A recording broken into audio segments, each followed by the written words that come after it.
kita ingin tahu cerita ketika awal mediasi itu, dan kalau dari pihak keluarga korban itu kan ada itikat katanya mau mengangsur, itu sebenarnya gimana Dan? Ya, jadi kita terima laporan itu, kemudian kita lakukan penyidikan, kita sempat lakukan pertemuan antara terlapor, ya, saudara Ardi dengan pihak pelapor. Kita sudah sempat mediasikan juga di situ. Hasilnya ada? Hasilnya ini ada dari pihak pelapor, tidak ada titik temu di situ. Kalau dari terlapor itu mengakui kalau ada salah transfer kan sejak awalnya, atau tetap ngotot kalau itu uang hasil komisi? Tidak ada pengakuan. Dan kalau hasil dari pemeriksaan itu kan ada uang komisi yang masuk ke pihak Ardi, apakah sudah dikonfirmasi ke yang bersangkutan? Sudah. Ke pemberi komisi itu? Sudah. Kalau tidak salah Pak Mek gitu. Tidak ada. Dan pada saat laporan itu status Bu Kusaimah sebagai karyawan atau sudah mantan karyawan? Gimana? Pada saat pelaporan dilakukan itu loh, apakah Bu Kusaimah ini sebagai karyawan atau sudah bukan menjadi seorang karyawan lagi? Karyawan. Masih karyawan ya pada saat pelaporan? Iya. Jadi yang melaporkan sebenarnya BCA. Iya. Bukan mantan karyawan. Penetapan tersangka gimana? Pakai pasal apa Dan? Pasal 85 Undang-Undang Transfer Dana nomor 3 tahun 2011. Selain itu ada pasal penyertakan? Tidak ada. Pada saat terjadi salah transfer itu ada di salah satu KCC di bawah wilayah kami, ya.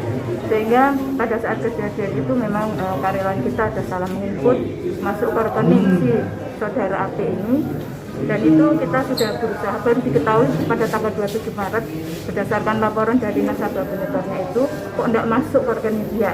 Nah, berdasarkan itu dari petugas kami 2 orang mendatangi, berusaha menemui dari pihak si penerima dana. Dia berusaha untuk menjelaskan bahwa ini ada salah masuk ke rekening dia.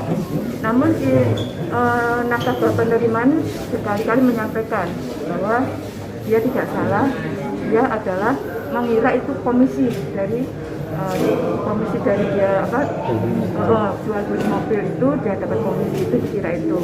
Dan dia tidak sama sekali mengembalikan dana yang diminta untuk sebagai melakukan haknya dia. Nah, kemudian setelah tidak ada tercapai kesepakatan untuk mengembalikan dana, dari pihak kami sendiri Bu BCA telah mengirimkan satu surat pemberitahuan kepada nasabah pertanggal 31 Maret itu beserta himbauan supaya dia mengembalikan dana itu ke BCA karena ini ada salah transfer.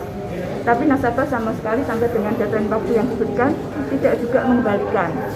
Demikian juga kita sudah mengirimkan surat pemberitaan yang kedua kepada nasabah, tidak juga nasabah mengembalikan sampai saat laporan itu dibuat oleh si karyawan kita itu yang sudah pensiun pada saat itu ke Polrestabes ini, tidak ada juga pengembalian. Nah, jelas di sini kita juga sama sekali belum menerima pengembalian itu dari nasabah. Terkait inisiatif untuk dicicil itu apakah benar di Beberapa kali di... Nah, kalau terkait dengan dicicil itu pastinya apa yang dia sampaikan sama sekali belum pernah terrealisasi, ya. Dia tidak pernah sama sekali mencicil atau apa-apa, pastinya kan itu sebagai uang nasabah yang harus dikembalikan utuh, ya kan? Karena itu kan dananya nasabah. Saya pernah bilang mau mencicil Seperti itu, tapi tidak pernah direalisasi, ya. Tidak pernah direalisasi, bahkan dia sampai di mediasi di depan polisi itu tidak pernah menyerahkan apa yang dia janjikan seperti itu. Bu, berarti dalam hal ini yang dirugikan itu siapa, Bu? Sebetulnya ini sudah diselesaikan oleh karyawan kita, Pak. Ya, dia dengan kesadaran sendiri merasa bertanggung jawab untuk mengembalikan dana nasabah yang dia sudah salah input itu dan sudah diserahkan ke rekening si penyetor dana. Sebetulnya yang selama ini dirugikan sehingga dia melapor atas inisiatif sendiri. Ya. seperti itu. Jadi bagi BCA ini sudah selesai masalahnya ya, bagi BCA. Berarti Nah, bagi BCA karena dana nasabah itu kan sudah sudah ditransferkan kembali ke nasabah. Sebetulnya ya kita sebagai lembaga yang ini sangat menghormati proses hukum yang sudah ada dan kita akan tunduk pada ketentuan hukum yang berlaku. Baik.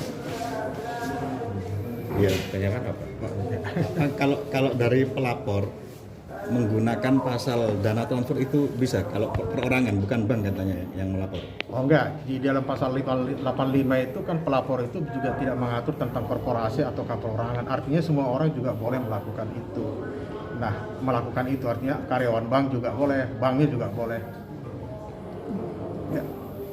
Oke. Pak, sudah berapa kali Bu Nur Kesaima ini melakukan mediasi dengan pihak Mas Ardi ini? Melakukan mediasi itu adalah pada, kalau nggak salah ada sekitar 4 kali. Di luar polisi ada 2 kali, di polisi juga tidak kurang-kurang juga menekankan bahwa itu juga untuk dilakukan mediasi. Dan dari segi undang-undang itu memang juga membolehkan agar uang itu dikembalikan.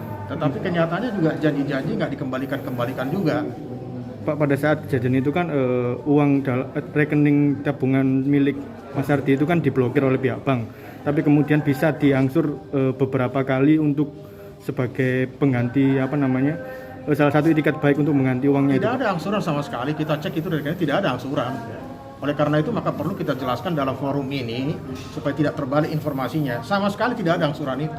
Dan uang yang ada pada rekeningnya dia juga diambil full sama dia kok. Diambil full ya Pak? Oh iya, nggak ada. Berarti untuk uang ngendon yang 10 juta itu tidak ada? Nggak ada. Yang kita minta sekarang melalui media adalah kembalikan saja uang itu. Karena orang ini kan adalah orang kecil. Uang 51 juta itu buat dia itu adalah besar. Lalu uang 51 juta itu sudah dikembalikan dia kepada bank karena dia merasa bertanggung jawab secara moral. Itu aja yang diminta. Nah sekarang pun juga saya ingin menghimbau siapapun jangan mempengaruhi dia untuk tidak membayar. Kalau itu tidak dibayar, saya juga nanti akan berkoordinasi dalam rangka tindak pidana pencucian uang. Artinya kemana saja uang 51 juta itu mengalir. Jadi saya menghimbau untuk dikembalikan saja uang itu. Tapi setelah pengembalian dana, apakah kemudian proses hukumnya seperti apa? Akan tetap berlanjut? Artinya kalau itu dikembalikan tentu menjadi bahan pertimbangan hakim nanti dalam rangka meringankan. Tidak berarti kalau sudah dibayar dikembalikan lalu kemudian pidananya hilang atau tidak. Karena proses persidangan kan sudah berlangsung. Tapi saya yakin hakim akan pertimbangkan itu untuk bisa meringankan dia.